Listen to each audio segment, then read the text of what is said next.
today with Marlon Sanders again. Marlon, shout out. What's up, dude?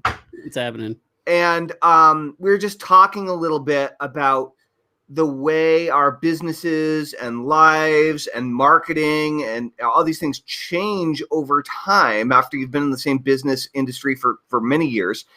And I just have a question. There's a question I want to pose to you and the audience. I have my own opinion on this, but basically I was talking with Marlon, and Marlon was talking about how for many, many, many years he did a lot of public speaking, and he'd get up on stage, and he is a extremely dynamic and interesting and unusual presenter. He's very loud. He's very eccentric. He's very off the wall. He has a funny accent, extremely memorable. And this is one of the things I love about him. And we were talking about this, and we were talking about webinars and doing Zoom calls. And he's like, I just don't think people want to hear me stand up and swing my arms all over the place and yell. I'm like, I think that's exactly what they want to hear, Marlon. And so anyway, the topic came up of the differences and the similarities between doing like a live Zoom webinar and doing a stage presentation. And is it different? Is it the same? And do you need to fit in more in webinars? Do you need to be more what people are going to expect in a webinar or a Zoom environment? So many people are afraid of sticking out in the crowd or looking weird or not being liked. And this is the case from stage or during a webinar. And so what do you think, Joshua? How do you think people should really be more focused on fitting in and showing up as people will expect? Or do you think they should be more focused on exaggerating their eccentricities? I don't know that either extreme is the right call personally for me, but I do believe that being who you are and being authentically and unapologetic for it is key. And I don't care what format or forum you're in. But the question that I would have for you, and really more about like your conversation with Marlon, is what prompted him to mention that to you? What was it that he felt like needed to shift because of like, what was he coming up against that was coming up for him? Oh, well, we had like, we've talked a few times in the last few days. We had like an hour and a half long conversation earlier today. And so this was going to be the topic I was going to suggest for today's live stream, actually, which is a conversation that you and I have had and on occasion struggled with, I think, which is the question of, should I be going wide with my message, and should I create a message that goes wide and reaches out to lots of people, or should I be more focused and more niched and more hyper niched on the exact person, the exact target, right? Do I want to go wider, or do I want to go super narrow? And when you have a marketing message in particular, marketing business philosophies, methodologies that are absolutely adaptable to different professions, different careers, different businesses, different business models, different business types, is it more advantageous to try to create a wide marketing message, or is it more advantageous to create a very narrow focused one? And truthfully, I don't think there is one answer to that question either. Yeah, but what was it that he said that when it prompted him to ask you, like, well, do you think I should, like, I don't think people want to see me, waving my arms and, yelling like a madman on a Zoom call. What was it? I mean, like, was it a little bit about doing live presentations and feeling drained from them, and the difference between doing that in person at a seminar, which not a lot of people are doing right now. And there's also been, every industry experiences this, but there's been contraction, obviously, in the seminar speaking industry since COVID and the pandemic. But there's been contraction in that in the past that wasn't pandemic related too. Industries go through expansion and contraction periods. For sure. And we were just talking about the specific skills that we're good at, things that make us a lot of money, things that really give us a lot of juice, a lot of energy, a lot of power.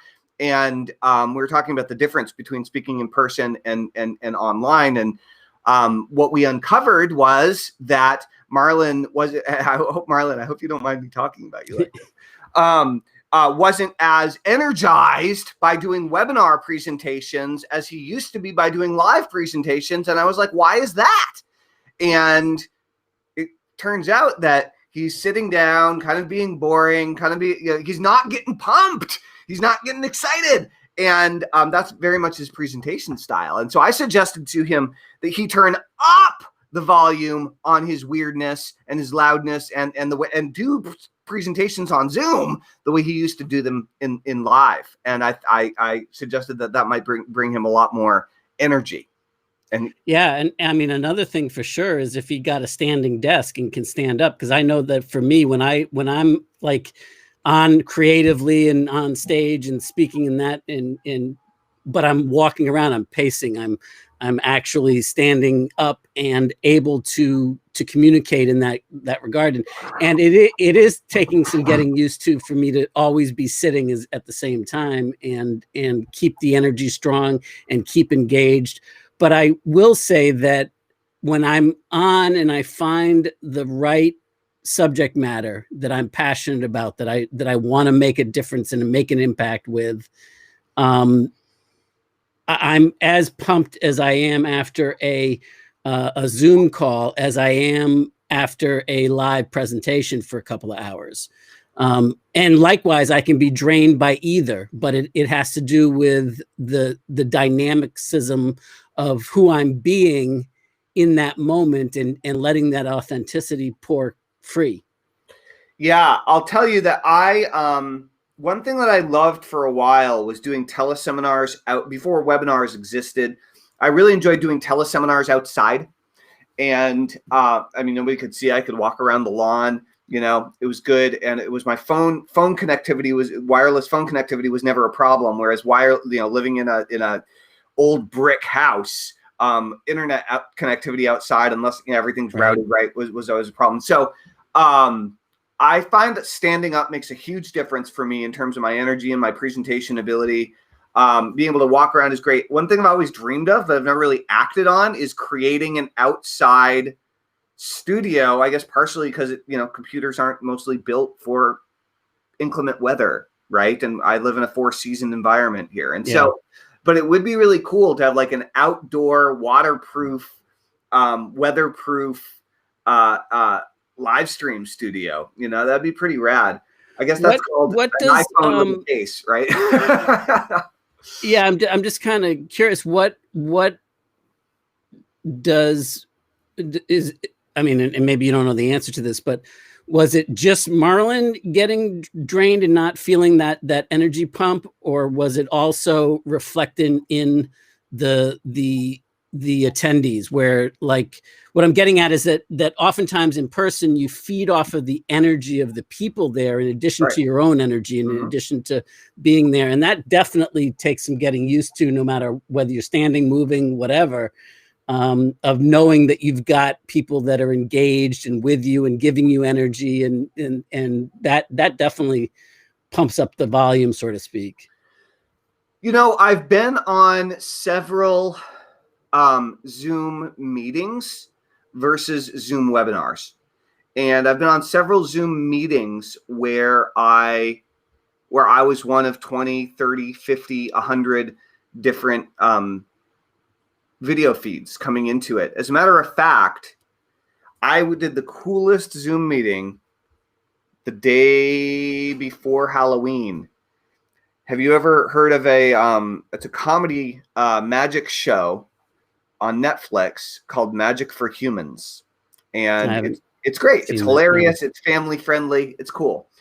And, it's classic, magician. He does street magician style stuff. So he's a cameraman following him around, and he catches people on the street and, pitches them with a joke and then does a trick and, and so on. But, so he started doing Magic for Humans group shows, and he had this guy, amazing. Okay, so first of all, he lined up like a dozen shows around Halloween. Second of all, each one of them was $25 to attend. Third of all, they were almost all sold out when I went to sign up for 2.5 weeks in advance. And fourth of all, we attended, and there were over 500 live attendees on the one we were on. And was that a meeting or was that a webinar? It was a Zoom meeting with showing everybody else's video, and and a lot of the show was spent bringing other people on and putting other people in the spotlight on video.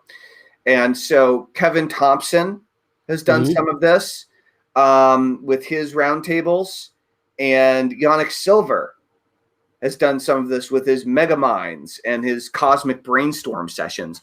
And so this is something that wasn't available previously with like GoToWebinar and all this kind of stuff. Like the getting technology 50 or 100 or more people to be able to show up from their phone or from their computer and say hi on video stream to the entire community. That's new. And it's highly interactive. It's very cool. Anyway, subject lines. Yeah, just change gears a little bit. Should we tee this up, like how this came about? Yes. Do you want to do that? Sure. Great idea. Well, we were talking about yesterday with some of our NPod clients, and we were talking about drawing inspirations for your live streams, for your emails, for your stories about everyday life, and challenging yourself to look at anything interesting. When you're eavesdropping in on a conversation, you hear something funny or whatever that just sticks out, and it's like an earworm for you. And like, how could I tie this into a story? How could I tie this into an email that I want to send to my list? That's a good subject line, Joshua. Like an earworm. Like an earworm. Like a virgin. Ooh. Like a virgin earworm. Touched for the very first time. That's right. In the ear. That's right. And so we were talking about this, and you were talking about how you love to listen, like you're not like trying to think up subject lines and hooks and angles for your marketing. You're listening for what people are saying and what stands out for you, and then how can you attach it? And that triggered a thought for me based upon, like, in my early days, I used to challenge myself every time I saw anything that kind of like stood out as different, or even if it wasn't different, like how could I twist this into something that I could use in my industry, and how could I adapt this over here? And I probably got the idea, I believe, from Jay Abraham, probably, where he said, like, like cross section over wherever, and start thinking about it. So I used to challenge myself to get good at that. Yeah. And then I remembered when you and I were in New Zealand for like 10 days, and we went all over the place, and you got me started on, like, well, that'd be a good subject line, and that'd be a good subject line. And so by the end of it, like I remember taking 2 pictures. One was Area 51, and it was a store. It was, I think, a fashion boutique store in New Zealand, and it had an Area 51. And I was thinking about it from, for two reasons I was thinking about it. One, from the alien, Area 51 appeal, particularly in the US. But then I also remember at the time, I think it was Mike Long. Do you remember Mike Long? Uh-huh. I think he had a marketing company or a media company called Area 51. I wouldn't be the least bit surprised. And I wanted to send that to him. I mean, this was like, shit, that was a bunch of years ago. Yeah, it was like 2007 or 2008, something like that. Yeah. And so I wanted to send it to him, and so that was one idea. And then, like, that a whole promotion could be driven around that in Area 51. And the second thing that I snapped a picture of that is still my caller ID when you call me to today was when we were in a like an espresso coffee shop on the back of the what do they call that, the special brewing, the steamer and all that with the coffee maker, the espresso machine. Yeah, the espresso machine. Yeah, they had a sign on it that says, "Drink coffee, do stupid shit faster." That's right. And it was like this old, 1950s type motif. and picture. And I was like, that's hilarious. Plus, like it just fit you, and it was the time. So like to this day, when you call me, that's the caller ID picture that comes up. That's right. I'm glad that's how you think of me. Well, you love coffee. I love doing stupid shit really fast. Yep. No, and you're true. uniquely yourself. It's so true. It's true. No, it was very funny. And there's so much inspiration all around us all the time. But sometimes you just need to train your brain to spot it. Yeah. Right. I'd say all the time. You just need to learn how to tune into it. And like all of a sudden, like you can never run out of things to talk about. And that's interesting. That's right. I think it was Gary Halbert that talked about like he was big on opening sales letters up and his newsletter up with something interesting. And he was talking about like one of his openings was, did you know that a dime has something like, I forget the exact number, 952 dimples, or I'm totally making that up, but that was one of his opening things. And then he talked about this little book called Who Knew, which I immediately went out and bought. And it's great because you flip open and you're like, all right, how can I adapt this? How could I use this for something? Yep. And it works great. Just weird. So yeah, I like to listen for weird ideas. Now, anybody who's ever studied the art of writing a video sales letter has probably bumped into John Benson or someone that knocked off John Benson. And video sales letters is not where this originated. However, the idea of using a pattern interrupt at the beginning of your video presentation is a great example of a way to catch people off guard with something interesting, bizarre, unusual. And you do need to circle back fairly quickly to bring your actual topic, the actual hook, the actual thing that is of interest back in. Otherwise, you will lose people. Right. It can't be a novelty. It's got to be a useful tool to bridge. Did you know that 1 in 2,379 turtles are actually born with 7 legs? This is a 7-legged turtle. What does a 7-legged turtle have to do with email marketing? I'll tell you in just a moment. But the real question that I want to know is, where's the 8th leg? Right? And then you can go into it, right? And so, oh, great. Thanks, Jack. Jack's jumping into action. Jack says, here are 2 of my successful subject lines to people who did not know me very well. 1, average people don't do this. And 2, are you crazy? If they know me, here are 2 that I use. You and I go way back, and this is different. Awesome. Awesome, Jack. Very, very cool. Yeah, so we're thinking about doing a little subject line challenge here. And we might do one today if there are enough people that are interested in throwing their hat in the ring. Or maybe we'll just talk about doing a subject line challenge and see how many people might be interested in the future. But what I noticed is that, I learned fairly early on that you can get a lot of attention with weird ideas. And you don't always get the right type of attention. But if you're good at choosing the right ideas and you're clear on who your market actually is, and you have a great offer that's perfectly attuned to that market, weird ideas or the idea of a pattern interrupt is a great way of grabbing unusual attention by sending something out that most people, most business owners, most list owners in your market would never possibly send. And again, this can be used at the beginning of a video sales letter and often is due to John's training, right, and software. However, it can also be used in your subject lines. One of my best subject lines of all time, two of them that are most often referenced by Matt Gill is baboon ass for breakfast. And the other one is hard poor corn. Hard poor corn. And it totally gets people's attention every single time.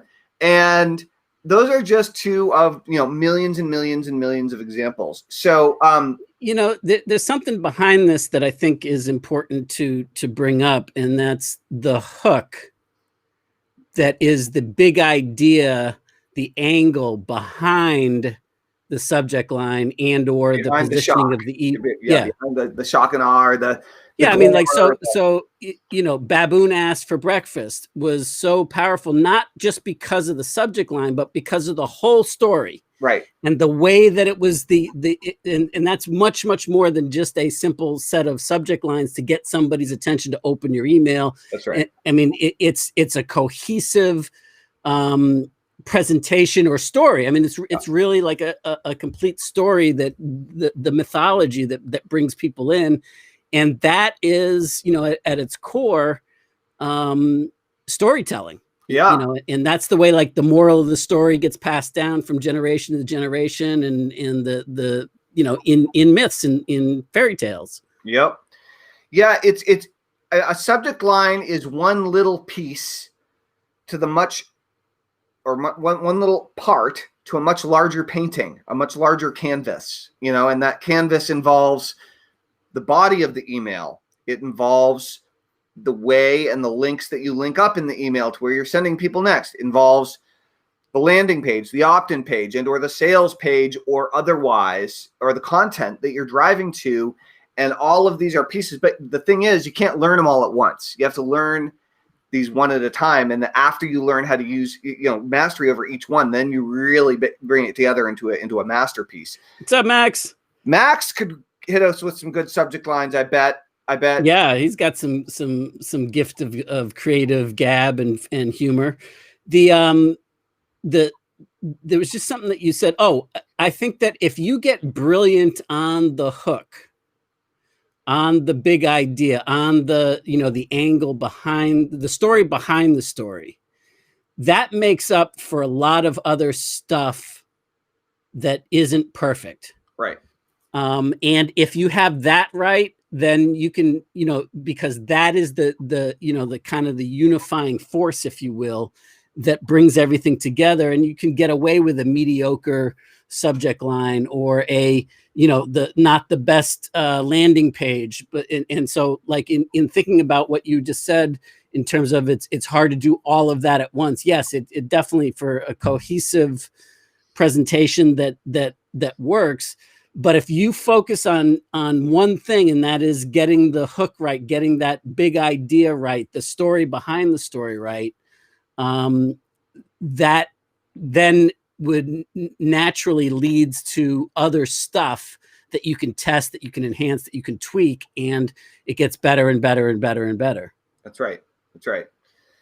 So we're thinking about training people and teaching people how to get better at writing subject lines, and ultimately better at all of their marketing. But starting with subject lines, we're thinking about doing a little subject line challenge where we'd have a bunch of people compete for the best subject lines, and ultimately maybe run a vote, right? And have a split test even. We could split test them and come back with some actual results on who won out of the top three. But it's tricky with that because testing subject lines is one thing, but are they subject lines that we're testing as a result of a pre-written email, or are they just subject lines out of the blue and we're just testing for opens, right? Hard to say. No, I think it would have to be, like, to be fair, it would have to be a particular promotion and email so that it would make sense either way. Right, and right. that whoever's coming up with these different ideas to test would have the background, the story behind the story of, like, what might work. That's right. Nice. Max says, there I was on the corner of Walk and Don't Walk, surrounded by 25 of the most beautiful women. Click here. Good show, Max. Good show. That's a line from some joke that I remember. The where are you? Kid calls his parents up and he's lost, and they say, well, where are you? Well, I'm on the corner of Walk and Don't Walk. That's right. That's funny. Very cool. Joshua, I have to admit something. I did not eat lunch today. So it's probably time for you to get your blood sugar up. Crashing. I told you need to eat some food at some point. How about you?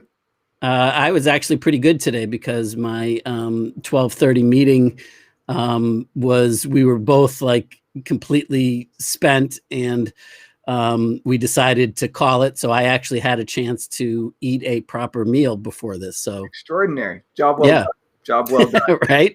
Awesome, guys. Well, I think we're going to probably wrap for the day. Let us know if you want to get more info on the subject line challenge by typing in subject line in the comments below, and we'll be sure to get you an invite if and when that goes live. Yeah, including if there are some tweaks or some suggestions that you might have to, like we were just kicking around, like how would we do it? What would be the judgments? What would be the, how could we, make it fair for everybody, that type of thing. So yeah, I would love to know your thoughts on it.